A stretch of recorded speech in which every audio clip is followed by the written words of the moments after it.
Eto, totoo ba yun? Alam ba lumabas na ho yung balita na Sara Duterte at Isko Moreno daw sa 2028? Wow! Kaya nagtatanong ako, totoo ba yun? Kasi kung totoo yun, malungkot ito. At dapat ang mga taga Maynila ay mapaghanda rito. Ibig sabihin, iiwan na naman kayo ni Isko pag yan ay nanalong mayor. Di ba? Kung totoo kasi pinapalabas ngayon ng ilang mga supporters nila na Sara Duterte, Isko Moreno for 2028, presidential at vice presidential. So, kung gagawin yung mayor si Moreno ngayong panahong ito, ngayong eleksyong ito, pagdating ng 2028, iiwan na naman kayo sa Maynila? Wala ba kayong kadala-dala mga taga Maynila?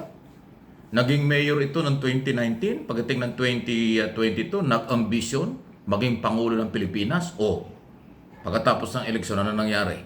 Wala pang 2 milyon ang nakuhang boto. Ibig sabihin, ayaw sa kanya. Ngayon, kaya pala si Inday, nagpunta ng Maynila, umikot sa mga distrito dyan, nanlait, nagbanta pa sa buhay ng isang kandidato, at kung ano ng mga pinagsasabi laban sa mga congressman ng Maynila na hindi kaalyado ni Moreno. So kayong mga taga Maynila, maharamagising po kayo. Sang-ayon ba kayo? Papayag ba kayo na gagawin yung mayor si Isko Moreno ngayon? Tapos pagdating ng 2028, iiwanan kayo dahil bibit-bitin siya para tumakbong pangalawang pangulo. Ganon? Kasi nakakapagtaka nga Bakit si Sara Duterte sa kabila na napakaraming problema nito? Lalo na sa impeachment trial na gagawin after election, yung problema ng kanyang ama nakakulong sa ICC, sa The Hague, Netherlands. Pero nagpunta diyan sa Maynila nung isang gabi, nangampanya at nanlait ng lait. Pinersonal yung mga congressman na mga aktibo sa Kongreso sa mga public hearing ng Appropriation Committee, Quadcom Committee, at saka ang Blue Ribbon Committee tungkol sa mga confidential fund, paggastos ng pera ni Sara Duterte sa Office of the Vice President at Department of Education. Pero alam nyo, may nangyari yan. Tanong ko lang kung tatakbo nga ba pupunta nga ba ulit sa national position si Isko? Abay, hindi ba ito isa namang panlililang sa Maynila? Gusto mag-mayor ng isang term tapos iwanan kayo?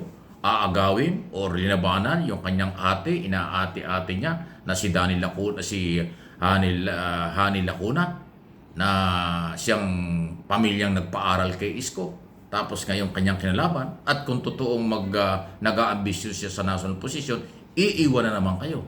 Aba kayong mga taga Maynila, maging matalino kayo.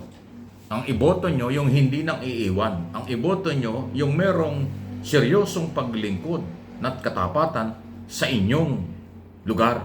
Hindi yung ginagamit lang kayo para magpasikat, para makilala, pagkatapos iiwan kayo at pupunta sa national position kahit naman hindi pa karapat-dapat. Yan ay kung kanyang gagawin. Kung hindi naman, di okay lang. Pero kung gagawin niya yan, ay mabubudol na naman kayo. Any comment, reaksyon, malaya po kayo. At isang issue tungkol pa rin sa Maynila. Pumalag na po yung attorney Abante, Princess Abante. Ayaw ko na ipakita sa inyo dahil copyright Na-scan ko yung video kasi may nagpadala sa akin ng video. Dito po sa aking channel, hindi ako masyadong gumagamit ng mga pinadalang video at ng iba pang mga kung ano man. Kung hindi kinakailangan, ako mas gusto ko ako yung magbigay ng analysis, interpretation at opinion sa mga nangyayari. Kasi bilang political vlogger, ayaw ko ng nangongopya ng mga balita. Gusto ko yung balita maging facts lang, detalye lang. Tapos ako ang magbibigay ng aking opinion at analysis. So dito, yung pong attorney Abante, anak ni Congressman Abante, pinatulan si Sara. Nagpunta raw ng Maynila at nanlait ng bastos lang yung Vice President. So hindi po pinalampas ng pamilyang Abante ang panlalait. Okay? Pambabastos ni Sara Duterte sa kanilang ama. Dahil sabi po nitong attorney Abante, walang nagawa at walang ginagawa si Sara Duterte bilang Vice President sa mga taga Maynila, especially yung kanilang distrito. Bakit anya sinisiraan sila? Bakit niya pinaso at pinersonal pati yung kanyang ama? So, pinatulan. Lawyer din po yan, abogado po, si attorney nga Abante, anak ni Congressman Abante. So ayan, si Congressman Joel Choa ng ikatlong distrito, iyan ang isa rin sa pinagbabastos. At parang ang dating nga, pinagbantaan pa, meron siyang hawak-hawak. Si Sara na nag-i-speech, may hawak-hawak na apple. Tapos sinanap yung kalaban sa politika. Ito, ibigay mo ito kay Choa, isaksak mo sa kanya itong apple na ito. Di ba? Meron pang napaka-unethical, unprofessional na mga lingwahe or salita itong si Sara. Isipin mo yung apple, ipinasasaksak sa bunganga ni Congressman. Di ba? National position yan. National ang trabaho ng congressman. Abogado pa yan. So walang respeto sa kapwa abogado itong si Sara Duterte. Walang respeto sa mga taga-gobyerno. Walang respeto sa elected congressman. Nag-utos siya na yung apple na kanyang hawak-hawak do sa rally ay isubo sa bunganga ni congressman. Ano ibig sabihin? Isaksak daw sa bunganga yung apple. Isipin mo yan. Yan ba ang dapat madinig at sabihin ng isang vice president? Pangalawa, sa pinakamataas na opisyal ng ating pamahalaan? Masamang halimbawa yan. Kayong mga kabataan, kayong mga magulang na nakikinig at nanonood dito sa aking channel, igabay nyo ang inyong mga bata na huwag gumaya, huwag tutularan itong si Sara, kahit pa yung matandang Duterte, dahil talagang kailang mga sinasabi, pagmumura, panlalait, pambabastos sa kahit kanino, hindi po yan magandang asal. Yan po ay isang masamang halimbawa para sa ating kabataan. Pati yung congressman ng 2nd District, ganun din. Sinabing wala daw liig. Nawala na daw yung liig. Hindi daw malaman kung saan nanggagaling yung boses. Di ba? Kita mo yung personal.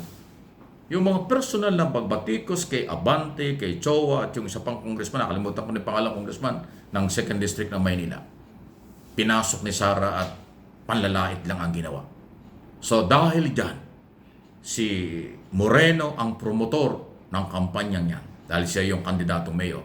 Siya yung nag-imbita dyan. Nag-imbita man o hindi, siya nag-entertain dyan. Tawa ng tawa pa nga sa stage. Habang nanlalait si Sara, tawa ng tawa si Amy at saka si Isko Moreno. Kinukonsinti pa yung mga masamang sinasabi na hindi kapupulutan ng aral ng kabataan ng City of Manila. Kaya kayo mga taga-Maynila, pumili kayo ng maginoo na kandidato, kagalang-galang na kandidato.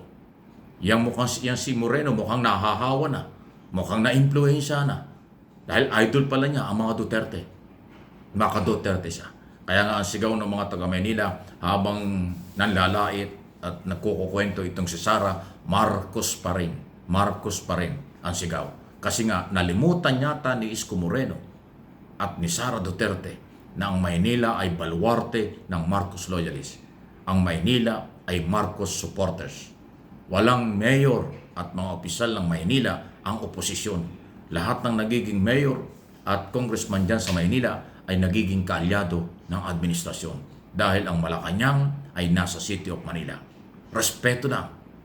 Sakop mo ang Malacanang tapos against Malacanang ka, against President ka. Walang gumagawang ganon. Ngayon lang yata may ganyan.